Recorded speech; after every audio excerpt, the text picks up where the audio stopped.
ನಿಮಗೂ ಕೂಡ ಹೊಸ ವರ್ಷದ ಶುಭಾಶಯಗಳು. ಇವತ್ತು 8ನೇ ದಿನ.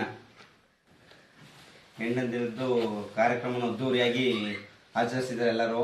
ಬೆಳಗ್ಗೆ ಎದ್ದು ಒಳ್ಳೆ ಎಕ್ಸಸೈಸ್ ಮಾಡಿ ಚಳಿಲಿ ಬಂದು ಕೂತ್ಕೊಂಡು ಸರ್ ಹೊಸ ವರ್ಷದ ದಿವಸ ಇಲ್ವಲ್ಲ ಸರ್, ಈ ರಘು ಸರ್ ಜೊತೆ ಚರಣ್ ಸರ್ ಜೊತೆ ಸೇರ್ಕೊಂಡು 5 ಗಂಟೆಗೆ ಇದ್ದು ಈ ಚಳಿ, ಅದು ಮಾಮೂಲಿ ದಿವಸ ಪರವಾಗಿಲ್ಲ ಚಳಿ, ಇವಾಗ ಚಳಿ ಒಂಚೂರು ಜಾಸ್ತಿನೇ ಐತಿ ಅಲ್ವಾ.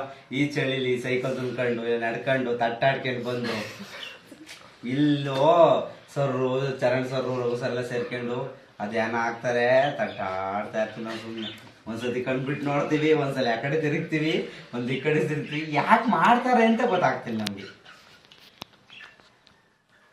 ಅಲ್ವಾ. ಗೊತ್ತಾಗ್ತಿಲ್ಲ ಯಾಕೆ ಮಾಡ್ತಾರೆ ಅಂತ, ಗೊತ್ತಾಗ್ತಿಲ್ಲಪ್ಪ. ಆತ್ಮೀಯ ಯುವಕರೇ, ಯುವ ಬಂಧುಗಳೇ, ಅದನ್ನ ಸ್ವಲ್ಪ ನೀವೊಂಚೂರು ಪುಷ್ ಮಾಡಬೇಕು. ಇವ್ರ ಜೊತೆ ನಮ್ಮ ಜೊತೆ ಸೇರ್ಕೊಂಡಾಗ ನಾವೊಂಚೂರು ಇನ್ನೂ ಸ್ವಲ್ಪ ಪುಷ್ ಮಾಡಿದ್ರೆ ನಮ್ಮದೆಲ್ಲ ಹೋಗುತ್ತೆ. ನಾನೇನು ಮಾತಾಡಲ್ಲ, ಇವಾಗ ಬರೀ ಅವೇರ್ನೆಸ್ ಬಗ್ಗೆ ಮಾತಾಡ್ತೀನಿ. ನಮ್ಮ ಅವೇರ್ನೆಸ್ ಎಲ್ಲಿರುತ್ತೆ ಅಂತ.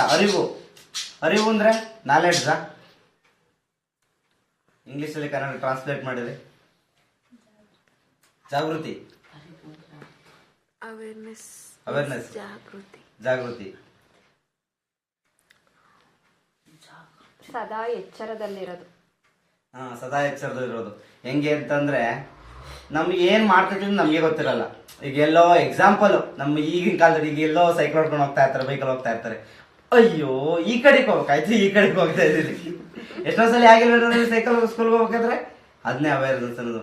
ಹೋಗ್ತಾ ಇರ್ತೀವಿ, ತಿಂಡಿ ತಿಂತಾ ಇರ್ತೀರಾ, ತಿಂದು ಖಾಲಿ ಆಗಿರುತ್ತೆ, ಫೋನ್ ನೋಡ್ತಾ ಇರ್ತೀರಿ. ಈ ಮಟ್ಟದಿಂದ ಎಲ್ಲಿ ಬರೋಕಪ್ಪ ನಿಮ್ಮ ಅವೇರ್ನೆಸ್ ಅಂತಂದ್ರೆ, ತಿಂಡಿ ತಿನ್ಬೇಕಾರೆ ಎಷ್ಟು ತುತ್ತು ಊಟ ಮಾಡಿದ್ವಿ, ಎಷ್ಟು ತುತ್ತು ತಿಂಡಿ ತಿಂದಿದ್ವಿ ಅಂತ ಬರ್ಬೇಕು. ಯಾವತ್ತಾರು ಒಂದ್ಸರಿ ಕೌಂಟ್ ಮಾಡಿದ್ರೆ ಎಷ್ಟು, ಅದು ಕೌಂಟಿಂಗ್ ಹೇಳ್ತಾ ಇಲ್ಲ, ನಮ್ಮ ಅವೇರ್ನೆಸ್ಗೆ ಹೇಳ್ತಾ ಇರೋದು. ನೀವು ಕೌಂಟಿಂಗು ಎಷ್ಟು ಊಟ ಮಾಡ್ತೀರ ಅಂತ ನನ್ನ ಪ್ರಶ್ನೆ ಸೆಕೆಂಡ್ರಿ. ಅದು ಯಾವತ್ತಾರು ಯೋಚನೆ ಮಾಡಿದ್ರೆ ಇಷ್ಟು ತುತ್ತು ನಾನು ಕರೆಕ್ಟಾಗಿ ತಿಂತಿದ್ದೀನಿ. ಈಗ ಸ್ನಾನ ಮಾಡ್ತಿರ್ತೀರಾ, ಸೊಮ್ಮು ಈಗ ಅಂತ ಆಯ್ತಿರ್ತೀರ, ಎಷ್ಟು ಚೊಂಬು ಅಥವಾ ಎಷ್ಟು ಮಗ್ ನೀರು ಇಟ್ಕೊಂಡಿರ ಅಂತ ಒಂದ್ಸಲ ಅವೇರ್ನೆಸ್ ನೋಡಿದಿರಾ? ಯೋಚನೆ ಮಾಡಿ. ಅವಾಗ ಇನ್ನೂ ಸ್ವಲ್ಪ ಸ್ನಾನ ಎಫೆಕ್ಟಿವ್ ಆಗುತ್ತೆ, ತಿಂಡಿ ಇನ್ನೂ ಸ್ವಲ್ಪ ಎಫೆಕ್ಟಿವ್ ಆಗುತ್ತೆ, ಊಟ ಇನ್ನೂ ಸ್ವಲ್ಪ ಸಖತ್ತಾಗಿರುತ್ತೆ. ಎಂಜಾಯ್ ಮಾಡಿರೋದು ಅವಾಗ ಇನ್ನೂ ಸಖತ್ತಾಗಿ ಎಂಜಾಯ್ ಮಾಡೋಕೆ ಚೆನ್ನಾಗಿರುತ್ತೆ. ಎಲ್ಲೋ ಕಾಲದಲ್ಲಿದ್ದು ಇಲ್ಲೋ ಇರ್ತೀವಿ. ಅವೇರ್ನೆಸ್ ಸ್ವಲ್ಪ ಜಾಸ್ತಿ ಇಟ್ಕೊಳ್ರಿ. ಇತ್ತೀಚಿನ ಕಾಲದಲ್ಲಂತೂ ಅವೇರ್ನೆಸ್ ಜಾಸ್ತಿ ಬೇಕು.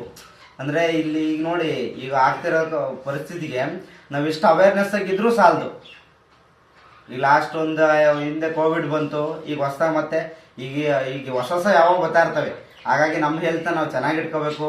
ನಮ್ಮ ಮನೆ ಸುತ್ತಮುತ್ತ, ನಮ್ಮ ಪರಿಸರ, ನಾವು ಮಾಡ್ತಿರೋ ಕೆಲಸದ ಬಗ್ಗೆ ಅವೇರ್ನೆಸ್ ಇಂದ ಕೆಲಸ ಮಾಡಬೇಕು.